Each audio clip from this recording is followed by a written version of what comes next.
Pai, eu quero te louvar, eu quero te agradecer pela minha esposa, companheira, essa mulher de Deus que o Senhor tem colocado ao meu lado. Pai, obrigado, ó Pai, pela disponibilidade nesta manhã de estar aqui falando da Tua palavra.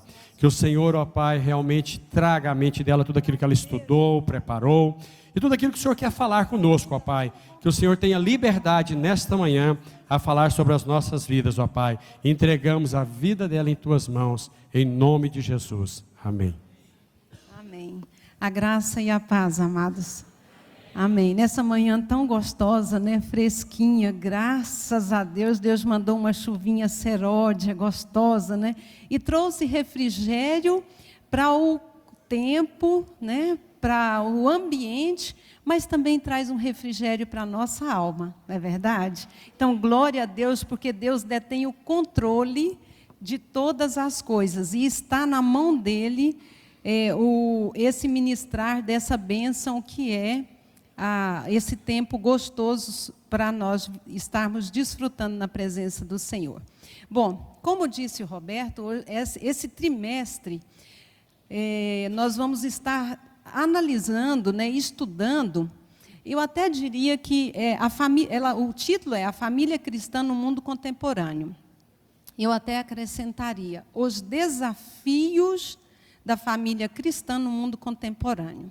E a nossa lição, que vamos estar ministrando hoje, é a lição 4, extremamente interessante, né, para os jovens, mas também não deixa de ser interessante para nós, adultos, casados, solteiros, vovôs, bisavôs, em qualquer idade. Porque a palavra do Senhor, ela é viva e eficaz, e ela prospera para o propósito ao qual foi designada.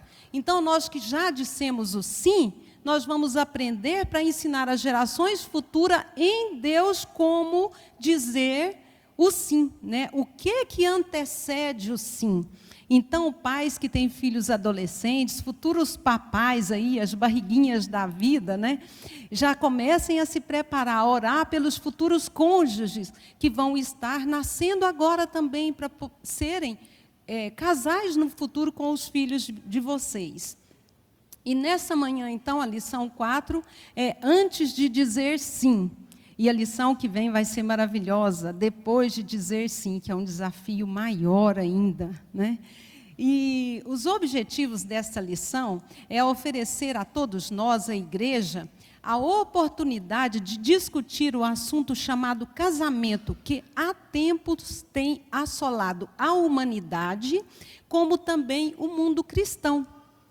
Ela tem também como objetivo combater os inimigos da santidade e da pureza que estão atacando jovens, adolescentes, bem como também os casais também estão colocados aqui dentro, e os solteiros adultos. Porque adulto não vai ter problemas com a santidade? Vamos ter sim, a vida toda. Enquanto estivermos aqui na terra, nós teremos problemas com relação à nossa santidade diante de Deus e diante um do outro também. Esta lição também ela tem como objetivo apresentar princípios bíblicos e critérios para a escolha de um cônjuge. E você que é casado, de repente, pode dizer assim, bom, a gente vai passar muitos critérios, e você pode até dizer assim, meu Deus, o meu marido, a minha esposa, o meu cônjuge, não apresenta esses aqui que são tópicos principais, e agora? Essa lição não tem o poder de não tem o objetivo de acusação, tá? Ela não é para acusar ninguém a respeito do que tem ou não tem. O que nós precisamos fazer, aqueles que não têm, é orar, clamando ao Senhor, para que Deus faça a obra no coração do seu cônjuge, para que ele seja despertado ao ponto de também observar esses princípios que precisam estar presentes, não apenas antes do sim. Começa antes do sim na vida da pessoa e prossegue por toda uma vida até que a morte os separe. Amém? A nossa lição, ela vai falar a respeito do casamento e apesar da onda de divórcio que tem se alastrado pelo mundo, homens e mulheres ainda continuam buscando um companheiro e uma companheira para que a gente possa compartilhar uma vida. Isso porque Deus nos fez seres sociais, glória a Deus. Deus nos fez seres sociais, por isso nós buscamos alguém com quem nós possamos compartilhar. E geralmente, a partir da adolescência, a gente já começa a dar assim, aqueles olharzinhos, né, aquelas escapadinhas. Começa na adolescência, essas escapadinhas começam na adolescência e termina com o casamento, tá, gente? Prestem bem atenção, porque tem muita gente que mesmo depois de casado, eu já ouvi pai falar para a filha assim, ó, quando você arrumar uma namorada, arruma duas, uma para mim e outra para você. Meu Deus, o diabo não tem senso de humor. Aquilo que você fala, ele pega como verdade. Ah, mas eu estava apenas brincando. Não, ele não tem senso de humor. A boca fala aquilo que o coração está cheio. Então, meus irmãos, vamos ser modelo. Vamos olhar para a necessidade dos nossos filhos, é a vez deles, e não a nossa. A nossa já passou. Se você não fez uma boa escolha, vamos aprender hoje a melhorar, a ter uma vida saudável dentro da escolha que nós fizemos. Amém, amados? Então, nós sabemos que para alcançar a bênção de ter como cônjuge um verdadeiro servo de Deus, nós precisamos tomar algumas posturas que nos ajudarão a encontrar o caminho, a direção para estabelecer esse relacionamento maduro, saudável e duradouro entre nós. Então, irmãos, para nós alcançarmos essa bênção, nós precisamos de ter um equilíbrio entre a razão e a emoção. Nós precisamos de ter um equilíbrio entre a razão e a emoção. E eu até acrescentei aqui na minha fala, precisamos de ter um equilíbrio entre a razão, a emoção, a razão, e também precisamos de ação. Porque nós não podemos ficar só na emoção, mas também não podemos ir só para a razão. Então, eu tenho que ter um equilíbrio entre eles para que a gente possa caminhar em direção ao que Deus nos tem como propósito de vida a dois. E a exemplo da nossa lição, como foi lida aqui no início, o exemplo que a palavra de Deus nos traz, e realmente é linda essa experiência dessa escolha de cônjuge, é a história de Abraão, o pai de Isaac, buscando uma nora, né, uma esposa para seu filho Isaac. Então, Abraão, naquela época era comum, e ainda é comum naquelas regiões, que os pais façam a escolha dos cônjuges para os seus filhos. E o filho, ele deve permanecer fiel à escolha do pai. E foi uma verdade que quando Abraão, ele ordenou que então Isaac, que Eliezer fosse em busca da esposa para Isaac, eu fico pensando, por que ele não mandou Isaac, né? Isaac vai junto com Eliezer para você escolher uma de entre a sua parentela. Ele fez um desafio tremendo com Deus.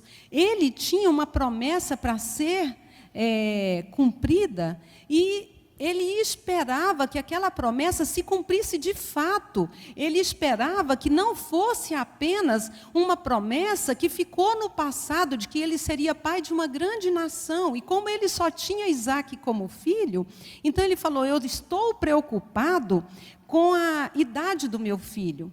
Abraão já estava com 140 anos, e Isaac estava com 40 anos e nada até aquela hora.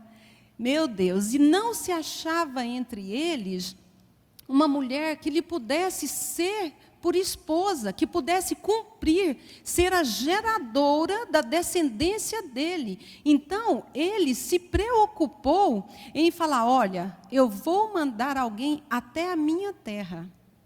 Eu vou mandar Eliezer buscar alguém que está na minha terra, lá nos meus parentes, que tem os mesmos costumes que nós, que professa a mesma fé. Jovens, prestem atenção, que professem a mesma fé, para que tenha também os mesmos costumes que nós temos, que foram criados dentro dos mesmos preceitos, para que então seja a esposa do meu filho.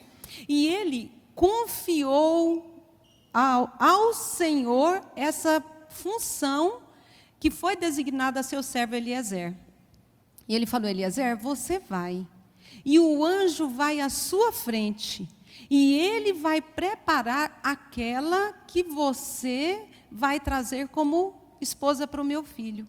Então Eliezer vai, e depois de uma viagem árdua e tudo mais, chega-se, que era lá em Canaã, e ele vai lá para Harã, que é ao sul da Turquia, é bem distante, tá, gente? E naquela época, então, eu fico só imaginando aquelas estradas, né? Se é que tinha estradas por ali, naquelas regiões montanhosas e secas, e ele foi lá, então, buscar a esposa para Isaque. E ao chegar, ele orou ao Senhor, confiado de que o anjo do Senhor estaria à frente dele, e aquela moça para quem ele pedisse água, e ela lhe desse, não somente a ele, mas também aos camelos, então seria aquela, né, que seria a esposa para o seu senhor, Isaque.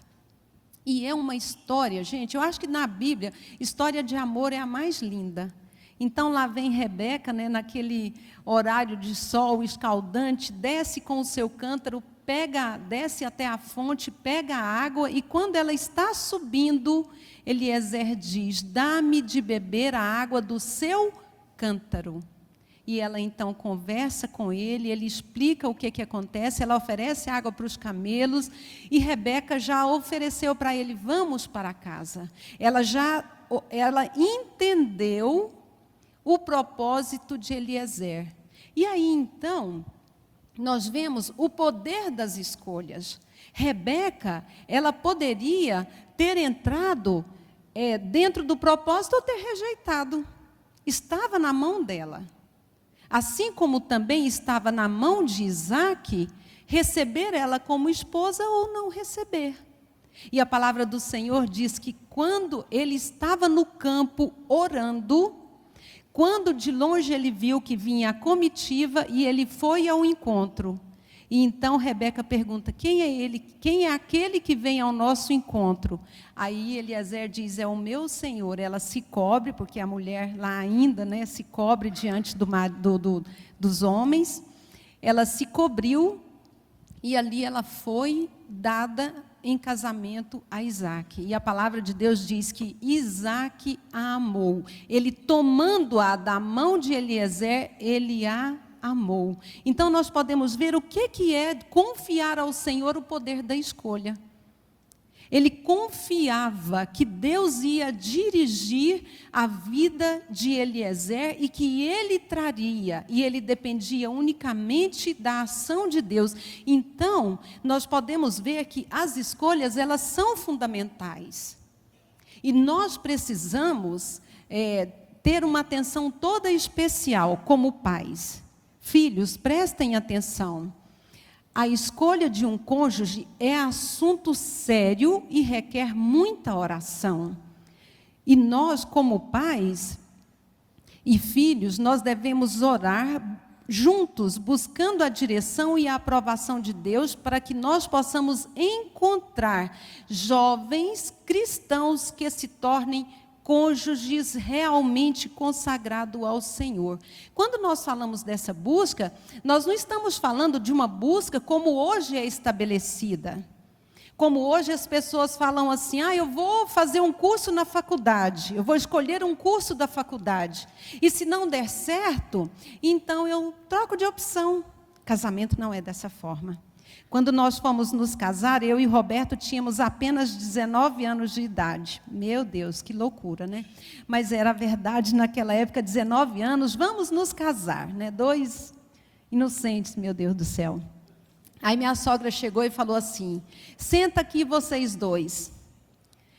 Vocês acham que casamento é casaca que tira e põe na estaca a hora que quiser? Não, de jeito nenhum. Pois é, Roberto, você está vendo aquelas camas lá, aquele quarto? Tô, mamãe.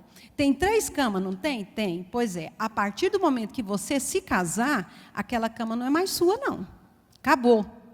O dia que você quiser vir com a Tereza para ficar aqui em casa, para vir passar o dia, vocês podem vir. Mas para você sair da sua casa e vir para cá se refugiar, meu filho, a porta está trancada. Acabou. Você sozinho na minha casa, você não entra mais. Ou seja, ela estava de uma maneira muito simples, mas muito responsável, mostrando para nós o valor da decisão. E graças a Deus que honramos, né, meu bem? Passamos os nossos trancos e barrancos, né? Nos diga os nossos amigos que nos acompanham há quantos anos, pastor Salmo, Edileuza, né? Lúcia e Rui, que fazem parte da nossa história de vida. Passamos os nossos trancos e barrancos, mas vencemos, estamos há 31 anos de casado, né? Daqui 15 dias nós faremos 31 anos de casados. Então, irmãos, vale hoje você ser sincero com o seu filho e com a sua filha. Não pense que essa escolha desse cônjuge e dos jovens realmente que vão ser o futuro. Assim como Abraão se preocupou com aquela que geraria a sua descendência, nós também devemos nos preocupar, nós devemos olhar para esse futuro dos nossos filhos e saber que nós precisamos de ser atuantes junto com eles.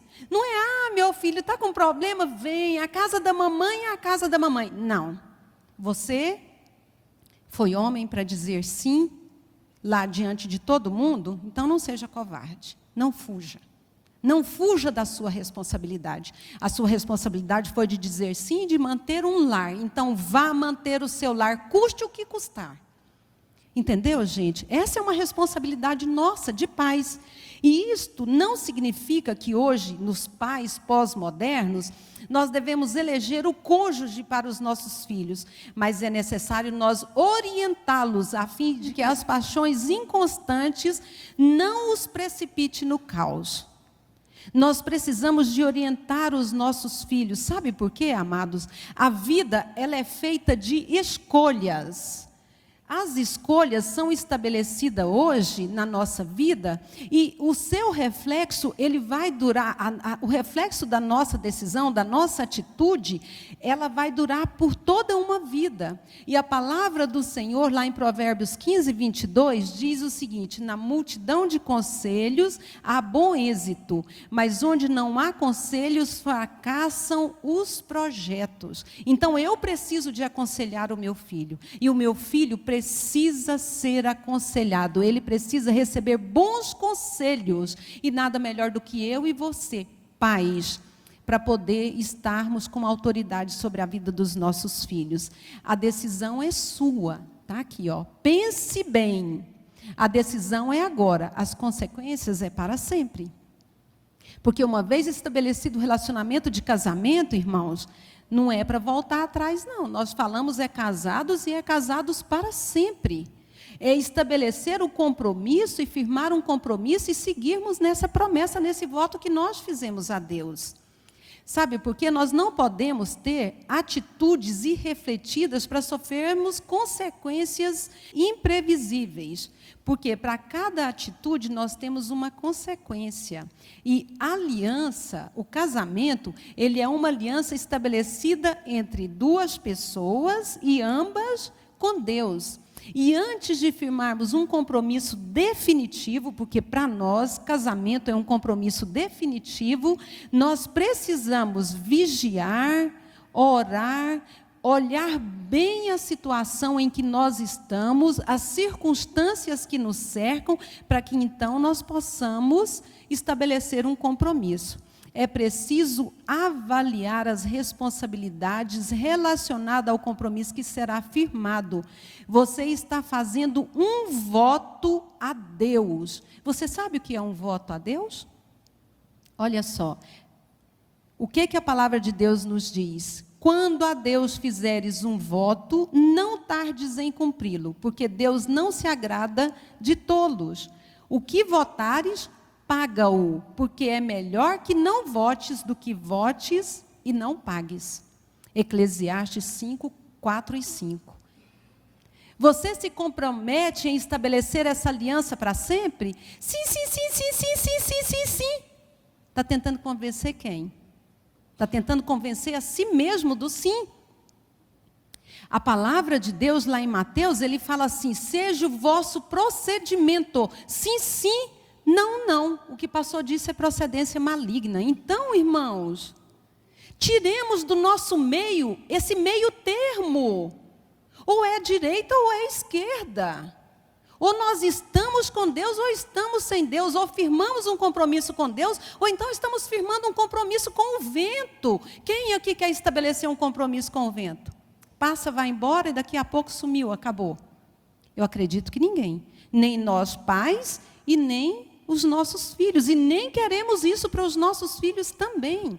O casamento, então, irmãos, não é como a escolha de um curso universitário, como eu já falei. Ela não, ou então a pessoa também diz: ela não tem nada a ver comigo. Isso você deveria de ter visto antes de ter dito sim. Porque a partir do momento que eu disse sim, eu tenho que ser responsável pela minha palavra. Não que eu seja escrava dela. Então agora eu peguei a minha cruz que eu vou carregar. Não. Existem maneiras da gente melhorar. Existem maneiras de nós pavimentarmos a estrada do nosso casamento. Existem maneiras de nós pavimentarmos os nossos relacionamentos. Sabe por quê, irmãos?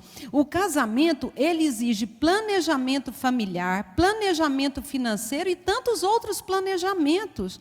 Os jovens ficam na casa dos pais hoje, os bonitões e as bonitonas, só estudando, preparando para poder concursos. Não que eu seja contrária a isso, pelo contrário, eu acho que a mulher tem que trabalhar, tem que fazer alguma coisa na vida, sim. E os jovens, principalmente os homens, né, gente? Vamos voltar às origens. Os homens são os provedores. Meninas, fiquem espertas. Rapazinho que quando você vai sair com ele e tomar lanche, fala assim: vamos rachar o lanche. Racha minha cara de vergonha.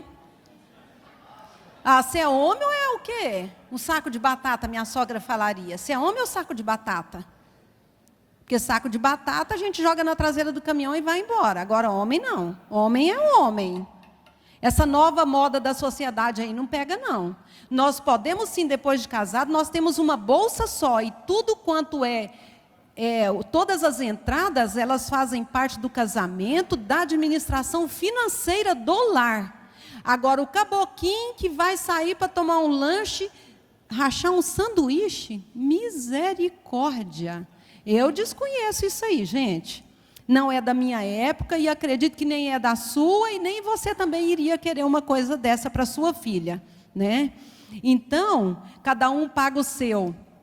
É melhor não casar, porque cada um já está vivendo independente, né? Então, porque quando a gente está para um propósito de casamento, que crente não namora para nada.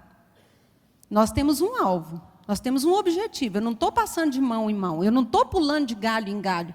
Nem macaca eu sou, nem dele eu vim, foi Deus que me criou. Agora, se tem alguém aqui que é descendente do macaco que está pulando de galho em galho, está no lugar errado. Nós precisamos saber que tudo tem uma forma, um princípio para ser estabelecido. E o casamento exige esse planejamento financeiro e familiar. Afinal de contas, meninos, vocês estão tirando uma moça de dentro de casa.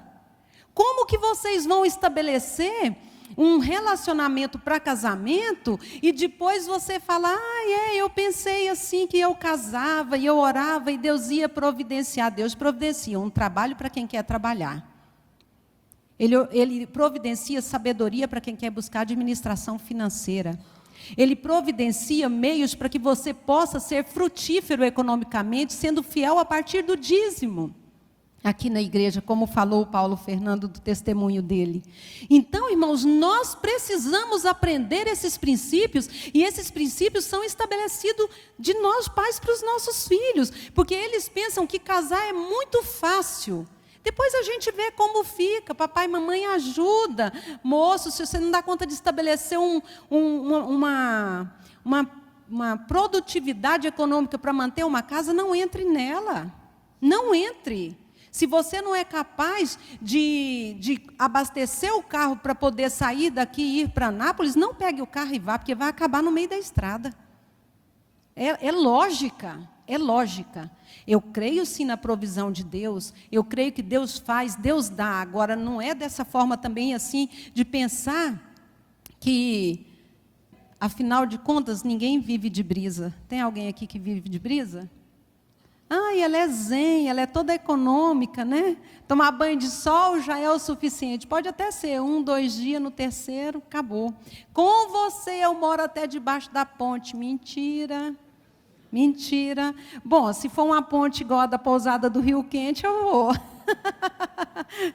Não é verdade? Se for uma ponte, né, a Golden Gate, nós vamos para lá, né? Com uma big de uma casa, e vamos. Mas olha, não, ninguém vive de brisa. Você precisa ser o provedor do seu lar. Você precisa de saber o que envolve esses critérios para que você faça uma boa escolha. Essa boa escolha, vale destacar que 75% dos problemas que os casais têm hoje, eles têm origem lá no namoro e no noivado. Por quê? Porque não procuram conhecer, de fato, quem é a pessoa que você está se envolvendo.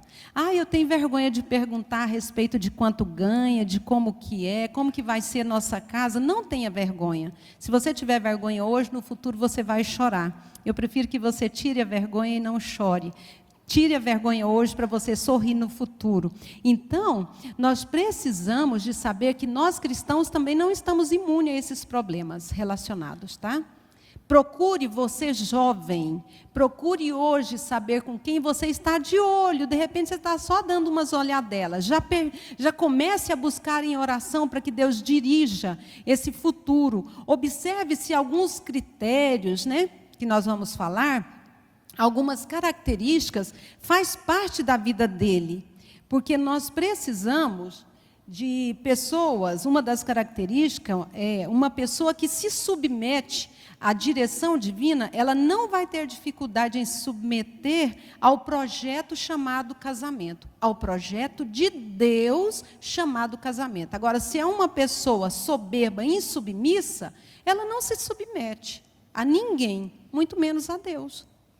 Então, a primeira marca da pessoa que você precisa de olhar é se ela é uma pessoa se ela se submete à direção divina. Sabe por quê, amados? Porque Deus tem prazer em guiar todos aqueles que submetem à vontade.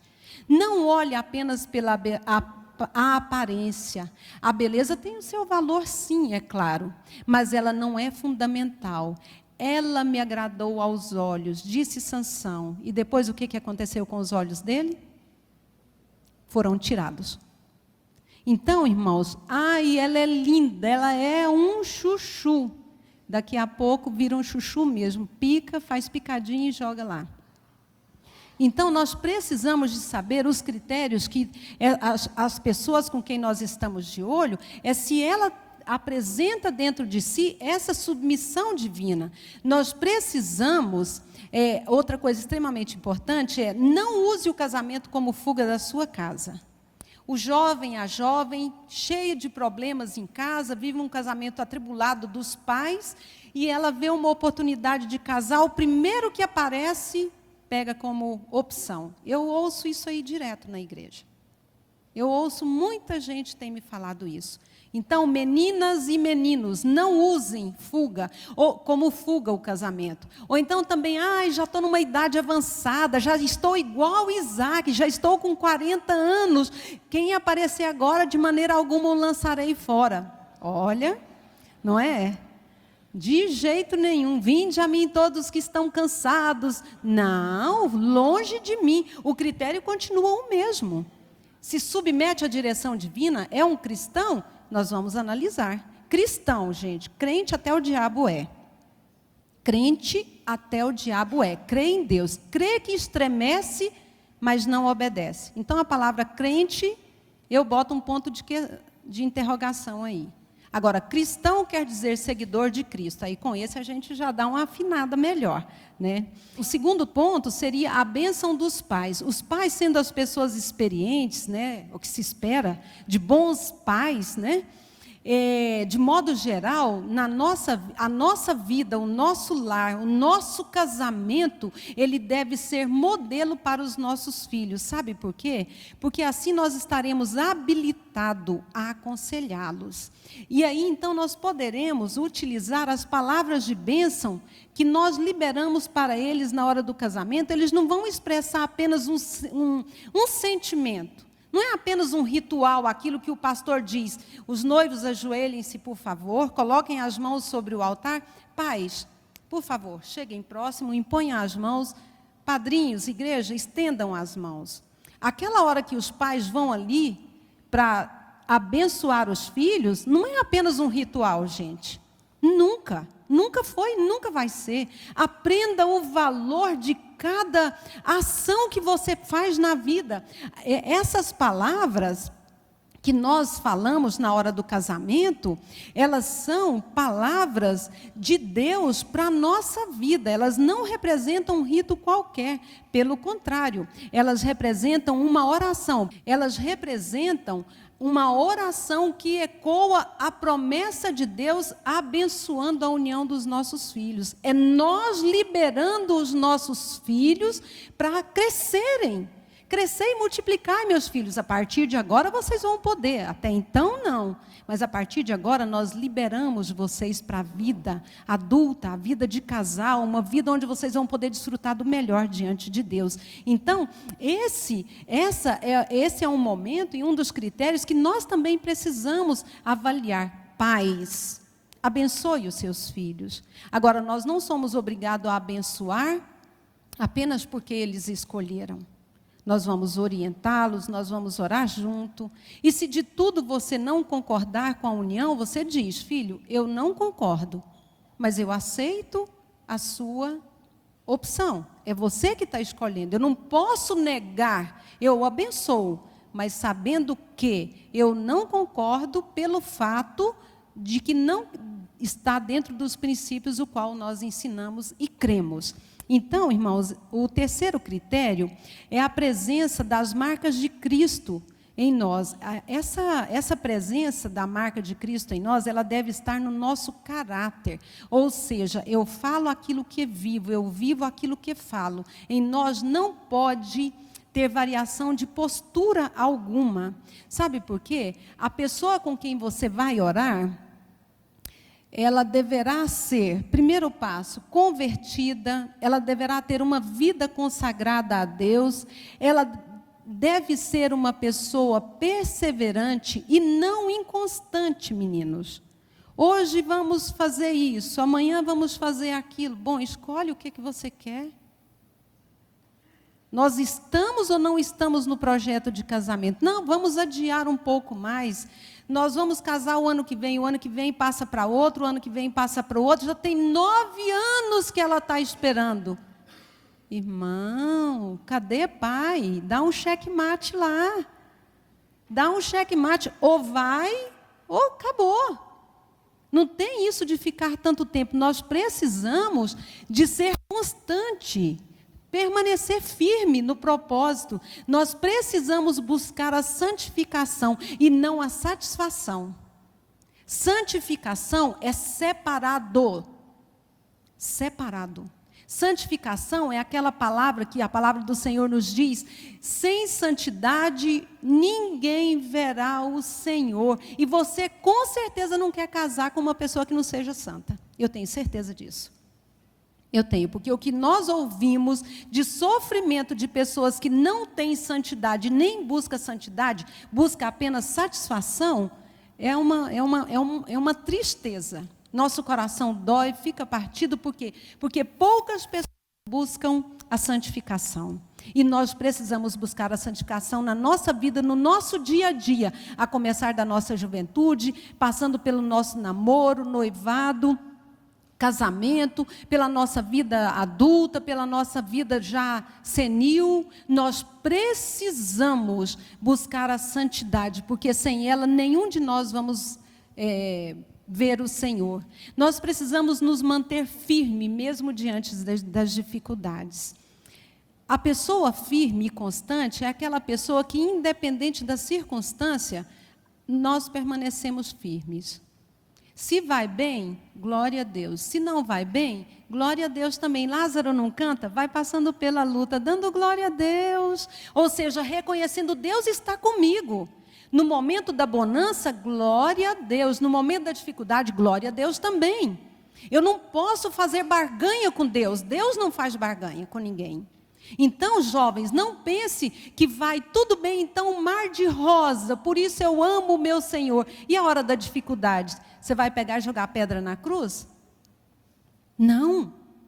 Eu permaneço firme, porque o meu Senhor continua sendo o Senhor. Ele continua sendo Deus, apesar da circunstância. Quando nós fizemos o nosso voto, lá diante de Deus, diante de todo mundo, no altar do Senhor, você promete estar com ela na dificuldade, na bonança, na saúde, na doença. Depois, no primeiro problema que aparece, casca fora. Não. Voto é diante de Deus, como eu falei. Então, você precisa de ser firme, manter-se firme.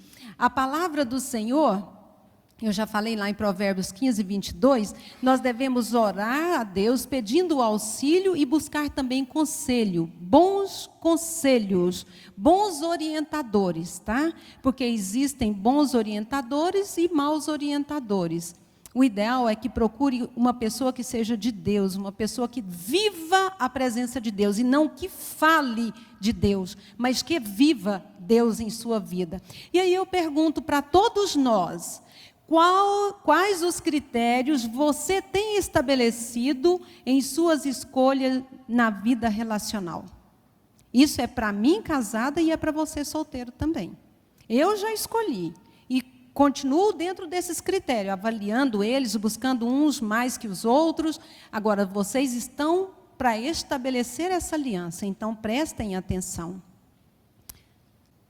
Uma das perguntas que precisam ser respondida: como escolher com quem se casar em uma sociedade cujos princípios e valores morais não são pautados nos preceitos cristãos? Como? Como nós vamos sobreviver nesse mundo? Como nós vamos estabelecer relacionamento com uma pessoa mundana se ela não tem o mesmo princípio que eu tenho?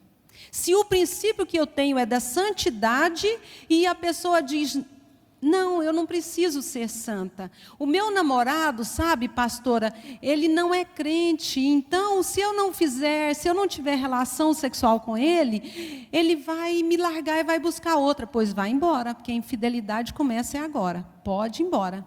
Isso também não é só para o que não é cristão, não, porque tem muitos bonitinhos aqui dentro da igreja que também estabelecem, eu quero, eu não sei o quê. Mulheres, sejam firmes.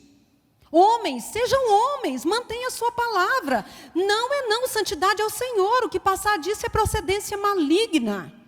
Não se exponha, não seja a prostituta, não seja o prostituto. Não se prostitua, não largue os seus valores, não caia nessa teia dos valores mundanos. Ou nós falamos a verdade aqui para os nossos filhos e vivemos a verdade, ou daqui a pouco estão todos eles nos braços de Satanás. Nós falando essas verdades, nós ainda encontramos muitas dificuldades. Nós encontramos muitas dificuldades nos nossos jovens, na nossa vida, no dia a dia, para nós casais também. Não sejamos prostitutos e prostitutas. Não sejamos homens e mulheres adúlteros. Pelo contrário, sejamos homens e mulheres de Deus que não se dobrem diante do que o mundo sem valor tem proposto. Sabe por quê? Porque nós dispomos sim. Nós dispomos. Até o comentarista falou, o pastor Josué, falou que na Bíblia não tem especificamente para namoro, noivado e casamento. Lá não tem essas palavras, namoro e noivado.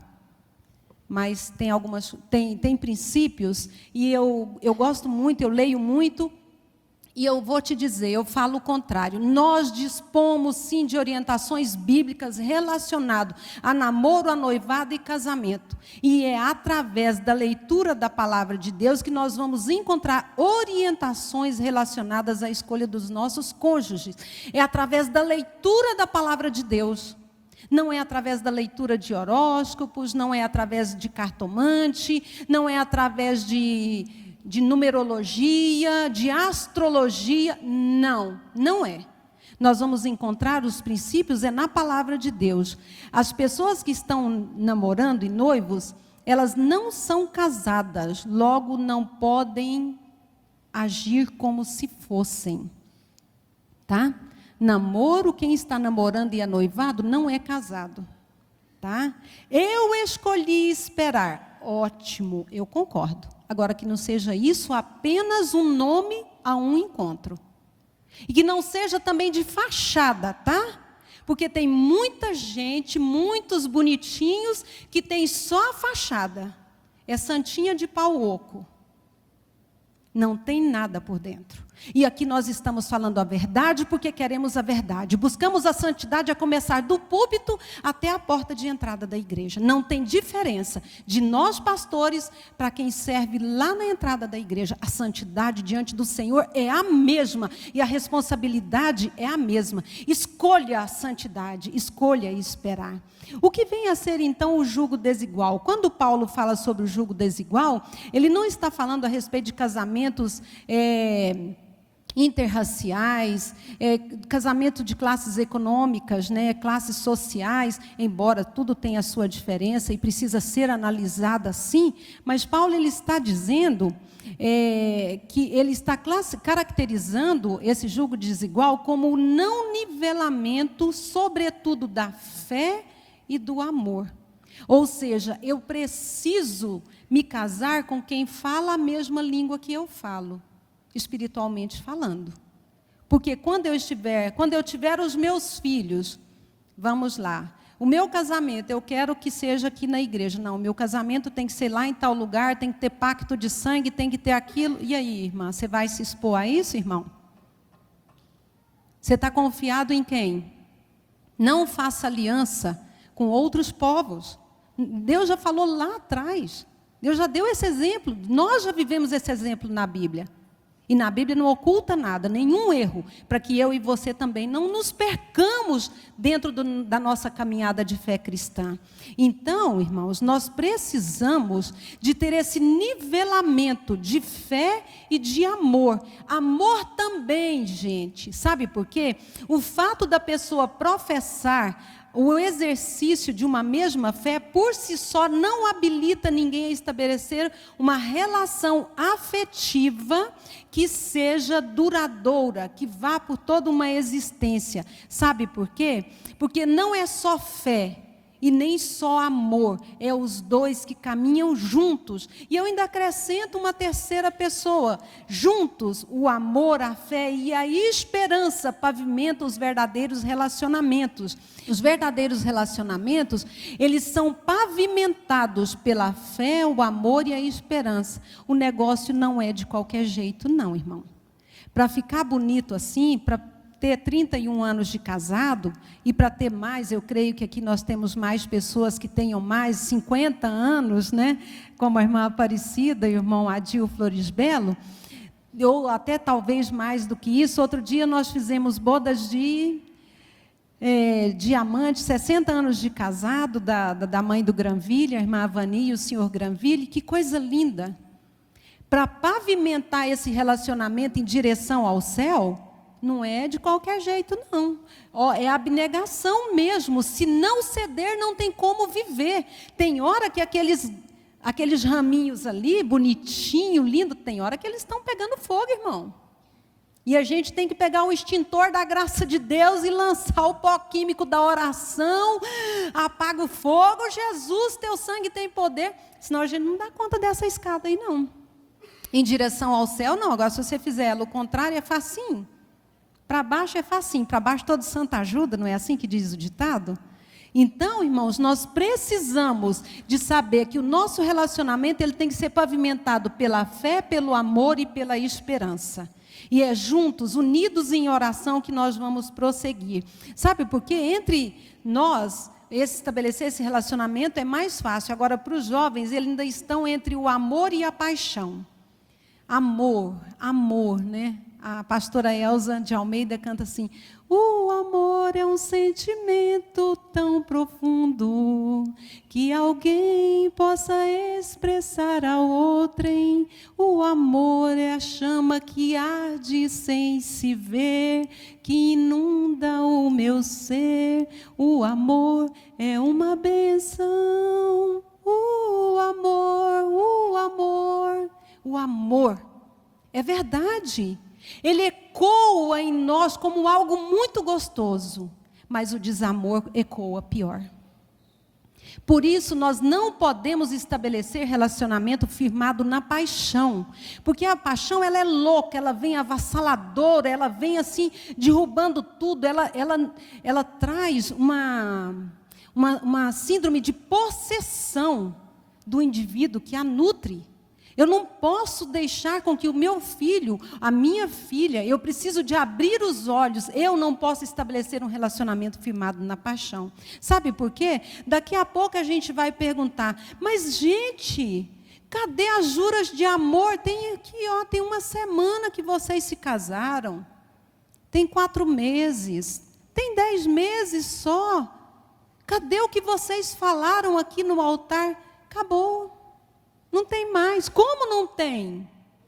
Sabe, quando era criança, a gente brincava assim. Quando era criança, a gente brincava com as criancinhas assim. Cadê o pedacinho de toicinho que estava aqui? Lembra disso? Aí, daqui uns dias, né, se Deus quiser, estou esperando o futuro, o próximo passo, que é o casamento dos filhos, para ter neto, né? E com certeza eu vou brincar com eles, né? Aí a gente falava para nós, cadê o toicinho que estava aqui? O gato comeu. Cadê o gato? Fugiu. Quando criança, você brinca desse jeito. Agora, cadê o amor que estava aqui? O gato comeu e fugiu? Ah, vai atrás desse gato, acha ele, dá um pau nele, traz ele de volta e ó, é aqui dentro, é nós dois bonitinhos aqui, ninguém vai sair daqui sem ter esse verdadeiro princípio. Não, gente. Amor, paixão, longe. O que é o amor verdadeiro? Paulo fala lá, o amor verdadeiro, ele é sofredor, ele é benigno, ele não trata com leviandade, ele não se ensoberbece. E aí nós fizemos uma lista, até tem na revista também essa lista, do que vem ser o amor verdadeiro, mas também tem lá o amor falso. Enquanto o amor verdadeiro é sofredor, o outro é impaciente. Enquanto o amor verdadeiro é benigno, o falso amor, as paixões, ela destrói, ela é insensata, ela se porta inconvenientemente, ela é orgulhosa, ela é narcisista. Eu me amo, eu quero o meu bem. Azeite para o meu umbigo e fogo para o seu umbigo. O problema é seu, se vira, o problema é seu. Você estabeleceu uma união de casamento ou caminhar junto, qualquer um pode caminhar. A gente caminha até com um animal na rua. Não é verdade? Agora, estabelecer união, gente, é mão dada. O que dói no meu umbigo tem que doer no seu umbigo também. O que dói no seu umbigo tem que doer no meu. Ou então, não estamos falando de amor. Estamos falando apenas de um mero relacionamento estabelecido. O tópico 3.3 é ótimo. Próximo, Anderson, que vai falar a respeito sexo antes do casamento. Pode? Ele está perguntando. Próximo, Anderson. Sexo antes do casamento. Pode? Aí está aí. Aí vem a questão dos jovens cristãos. O Espírito Santo me mostrou várias razões para eu te esperar. O Espírito Santo, gente, só mostra para quem busca. Só para quem busca. O que é que você tem buscado? Pois tudo o que pede, recebe, o que busca, encontra, e o que bate, abrir-se-lhes-á. Então, se você quer esperar, nós precisamos de buscar a orientação de Deus. Sabe por quê? Sexo, eu quero. De preferência, aqui e agora. É assim que os nossos jovens têm falado e é assim que os nossos jovens têm ouvido.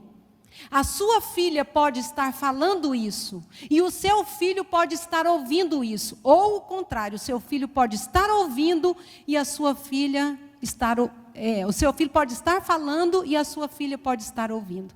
E aí, papai? Que legal, hein?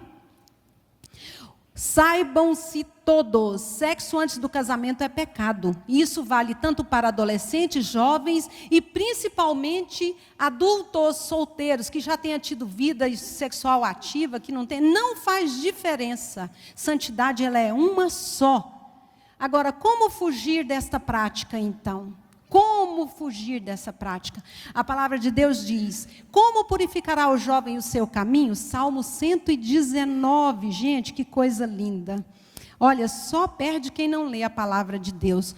Como purificará o jovem o seu caminho? Observando-o conforme a tua palavra. De todo o meu coração te busquei. Não me deixes desviar dos teus mandamentos. E o verso 11, escondi as tuas palavras no meu coração para eu não pecar contra ti. Quer viver em santidade? Esconda a palavra de Deus no seu coração. E também lá em 1 João 2,14, jovens, eu vos escrevi porque sois fortes, a palavra de Deus permanece em vocês, e vocês já têm vencido o maligno. Glória a Deus! Se você quer vencer essa prática sexual, é esse o princípio, é esse. Sabe por quê, irmãos? O sexo antes do casamento, ele só traz um monte de dissabor, de tristezas, as doenças sexualmente transmissíveis. Sabe, outro dia eu estava vendo a questão aí do HPV, uma doença sexualmente transmissível, o homem é portador e a mulher é a sofredora, né? Então, esse tipo de doença... Eles inventaram uma vacina na Austrália e todo mundo, claro, busca essa vacina.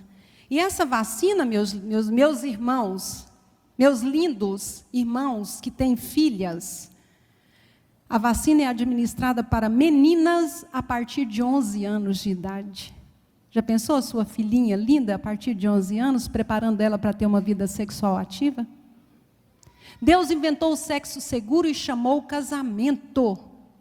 Para o cristão não precisa camisinha, não precisa vacina de HPV, não precisa nada, não precisa de camisinha, sabe por quê? Porque o cristão verdadeiro, ele não se antecede ao fato, ele não precisa se contaminar com o mundo para não trazer contaminação para dentro da sua casa. Jovens, onde vocês estão botando o pé de vocês?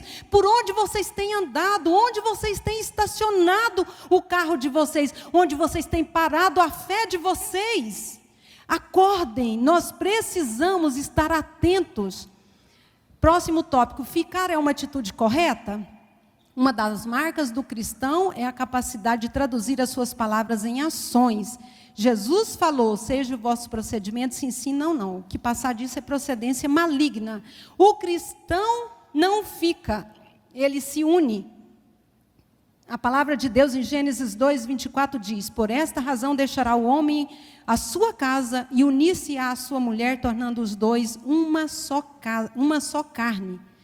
Ou seja, eu só vou ter relacionamento a partir do momento que eu deixar pai e mãe. E o motivo para se deixar pai e mãe chama-se casamento. Antes disso, não. Antes disso, não. O caminho contrário, não. É deixar o nosso lar e unir-se à nossa esposa, o nosso cônjuge, e tornando assim os dois uma só carne. Próximo tópico, como identificar a pessoa certa? Como nós vamos poder identificar? Nós sabemos, irmãos, que não existe uma receita, não existe. Não existe uma receita pronta, não existe uma varinha de condão, não existe uma fórmula. Nós devemos observar algumas características fundamentais que precisam de estar presentes na palavra de Deus. Que precisa de estar presente na vida dessas pessoas com quem eu quero me relacionar. E essas características, elas estão todas relacionadas na Bíblia. Então, as características dessas pessoas, essa parte eu tirei, ela está lá, tanto lá em Timóteo, e tem inúmeras outras partes também, eu vou apresentar para vocês também em Provérbios. Nessa época, eles estavam escolhendo as pessoas que iam fazer parte da liderança da igreja. Então, eles começaram a falar, olha, as pessoas para fazer parte da liderança da igreja, elas precisam apresentar essas características. São muita gente, muita mesmo, que está descrito lá em 1 Timóteo 3, de 3 a 1 Timóteo ou é 2 não, aí é 1 Timóteo, o outro que é 2, ok. Então, ele coloca que a pessoa, ela tem que ser irrepreensível. Irrepreensível, ela tem que ser correta, ela tem que ser certa. Ele falou que ela precisa de ser fiel, marido de uma só mulher. Então, adúltero ou adúltera não entra. Não entra. Se hoje já está pulando fora no relacionamento de namoro, o que você esperar depois que casar? Muda mesmo, minha florzinha, pode ficar tranquila. Depois que casar, vai mudar para pior. Para pior. Casamento não conserta, não. A pessoa é aquilo que é. Ou você já é antes, estabelece com ela, ou você já vai entrar sabendo que o seu relacionamento vai ser muito complicado e você vai ter que tomar a frente e pagar um preço até que haja transformação, se a pessoa se abrir para Deus. Se não, olha só, uma pessoa que seja prudente, uma pessoa que seja respeitável, digno, uma pessoa que seja hospitaleiro. Gente, como é gostoso a gente chegar na casa onde a gente é bem recebido, não é verdade? Você chega, você parece que faz parte da casa. Parece que você já esteve ali é seu também, é gostoso isso.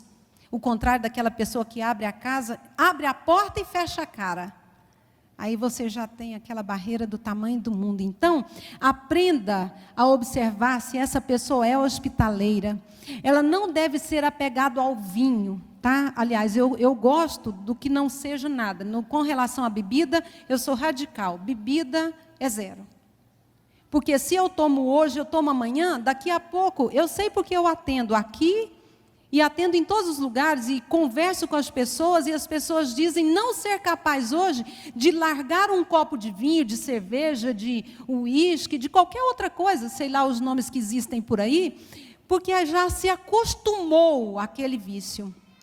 E para largar, as pessoas que querem têm sofrido. Por que eu vou buscar um sofrimento para mim? Certo? Então, deixe essa marca, não deixe essa marca fazer parte da sua vida. Essa pessoa não deve ser violento, mas sim amável, pacífico, não apegado ao dinheiro e ao lucro desonesto. Não apegado ao dinheiro e ao lucro desonesto. Hoje também é muito complicada essa situação, porque nós temos muita gente aí que estão aí nos lucros desonestos e fazendo coisas que não deveriam de fazer, até como cristão. Então, irmãos, observe bem, meninos e meninas, fiquem espertos. Essa pessoa deve ser também um bom administrador financeiro, pessoal e financeiro, homens e mulheres de palavra. Ela deve se apegar ao ministério da fé com uma consciência limpa. Essa pessoa também não pode ser caluniador, nem caluniadora, faladora, pessoa que dispara. Não. Sabe, aí as pessoas falam assim, ele está falando assim, é porque agora está nervoso. Depois que nós nos casarmos, eu vou dar mais paciência, eu vou ser mais paciente com ele. Pode ser que você fale isso hoje. No futuro isso não é verdade. Nós sabemos que para ser paciente é uma caminhada difícil. E essa pessoa também precisa de ser confiável em tudo. E um dos critérios que já está esquecido, já agora caminhando para o final, um dos critérios esquecidos na hora de escolher com quem se casar, eu amo o livro de Provérbios, amo toda a Bíblia, mas o livro de Provérbios, ele já pauta a minha vida, a minha existência há muitos anos. E todo mês de janeiro é o mês que eu me dedico à leitura, à oração, à ministração do livro de Provérbios. Eu leio um capítulo por dia. Provérbios tem 31 capítulos e janeiro tem 31 dias. Então, hoje, eu estarei lendo o versículo, hoje é 20? 26, já está tão automático a leitura dos versículos. Hoje é 25, ok. Então, hoje à noite eu estarei lendo o versículo 25. Perdão, o capítulo 25. Então, lá no livro de Provérbios, gente, jovens, leiam Provérbios. Vocês vão se apaixonar assim como eu, adultos, todos nós que aqui estamos. Lá tem conselho. É de mamano a caducano, do maior ao menor. É conselho para todo mundo. Então lá fala, olha, tenha cuidado com o rapaz sem juízo, cuidado com a mulher imoral, cuidado com o tolo, cuidado com a mulher leviana, com o preguiçoso, com a preguiçosa, com o rebelde, com a mulher briguenta, com a mulher implicante. E ele vai falando, eu coloquei aí mais de 30 comparações que eu peguei tudo. Eu peguei todos no livro de Provérbios. Nós precisamos conhecer a palavra. Se você quer fazer boas escolhas, conheça a palavra.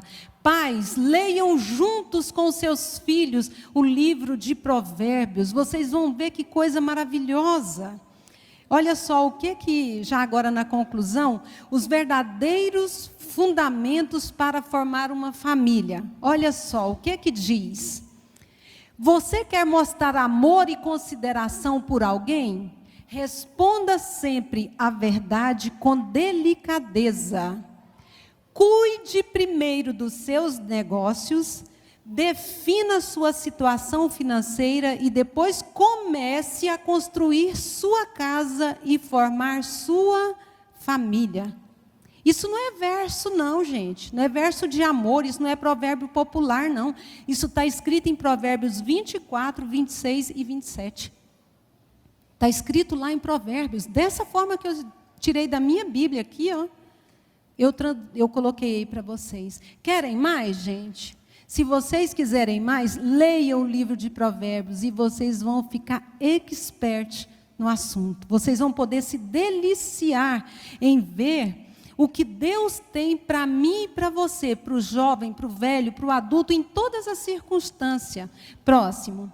A responsabilidade da escolha, a opção pelo matrimônio, cabe às pessoas envolvidas no relacionamento, pais e filhos. É vocês que devem decidir a respeito do relacionamento. Essa decisão deve seguir os parâmetros do bom senso.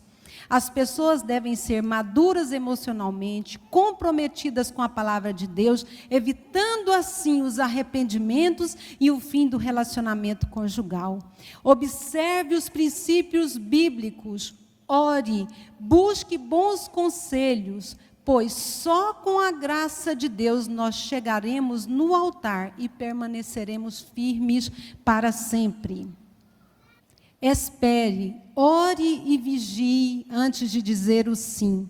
Esperar não é perda de tempo. Esperar é fruto de uma escolha de quem prioriza o que é eterno e não o que é passageiro. Amém, irmãos? Amém? Esse é o propósito de levantar em nós questões para que nós possamos buscar em Deus. E eu gostaria agora de convidar a todos a estar de pé para que nós pudéssemos fazer uma oração. Você jovem que aqui está, que precisa da graça de Deus para dirigir o seu relacionamento. Você jovem que aqui está e quiser vir à frente, por favor, venha, nós vamos orar. A oração tem poder. A oração tem poder de guardar, de abençoar. Então esse é o momento. Você está precisando de direção para o seu relacionamento, jovem, adulto, qualquer pessoa que precisar, ou de repente até uma pessoa casada que está aqui no nosso meio e que está dizendo: Deus, eu estou sofrendo por não ter observado estas características, esses princípios. Venha aqui à frente, nós vamos estar orando por vocês, jovens que precisam da orientação de Deus e que querem pedir ajuda de Deus. Nós vamos unir a nossa fé aqui agora e falar: Deus, ajudem esses jovens. Deus, compadeça-te desses jovens. Deus, providencia direção. Providencia, Senhor, porque Tu és aquele que dá direção. Amém. Que Deus abençoe a todos vocês que rompem as barreiras, que vêm através da fé, porque é através da fé que nós vamos alcançar, é através da fé que nós vamos romper essas barreiras e fazer com que a graça e a misericórdia do Senhor se manifeste sobre nós, sobre nossos relacionamentos. Então vem aqui à frente, nós vamos orar. Pastores, por favor, orem com imposição de mãos sobre essas pessoas que aqui estão. Porque nós precisamos de ajuda, nós precisamos da orientação, nós precisamos da ação do Espírito Santo de Deus. E é só com a ajuda do Espírito Santo de Deus para nós nos mantermos firmes a esse princípio, firmes a esse projeto de Deus chamado casamento. Pensemos bem, meninos e meninas, antes de dizer o sim, porque Deus está com você. Deus está conosco e Ele está olhando para mim e para você e dizendo: filho, confia. Filho, confia, eu estou com você. Oremos ao Senhor. Senhor Deus e Pai, meu Deus, nós nos colocamos diante do Senhor. Deus, nós apresentamos as nossas vidas, nós apresentamos ao Senhor as nossas dificuldades, nós apresentamos ao Senhor, meu Deus, o nosso viver, o nosso dia a dia, Deus, e clamamos pela intervenção do Senhor. Meu Deus, intervenha, olha para cada relacionamento dessas pessoas que estão à frente, aquelas que estão nos seus bancos, aquelas que estão nos assistindo pela internet. Meu Deus, usa de misericórdia. Dê a cada um dos teus filhos sabedoria, dê a cada um dos teus filhos paciência, dê a cada um dos teus filhos perseverança. Traga sobre cada um de nós, meu Deus, graça para que nós possamos pavimentar, ó Deus, os nossos relacionamentos através do amor, através da fé, através da esperança, da ação do Senhor sobre nós, meu Deus. Assim nós clamamos o derramar do teu Espírito, a força do Senhor, porque o Senhor diz que é o Senhor que dá força ao cansado, e é o Senhor que restaura a força daquele que não tem mais nenhum vigor. Meu Deus, traga o vigor do Senhor para cada um daquele que está aqui gritando, dando o seu grito de socorro. Deus, usa de misericórdia, e sejas tu o Senhor, o Deus, o provedor sobre cada um. Assim nós ministramos em nome de Jesus. Amém. Amém, meninos e meninas. Deus nos abençoe nessa tarefa, em nome de Jesus. Amém.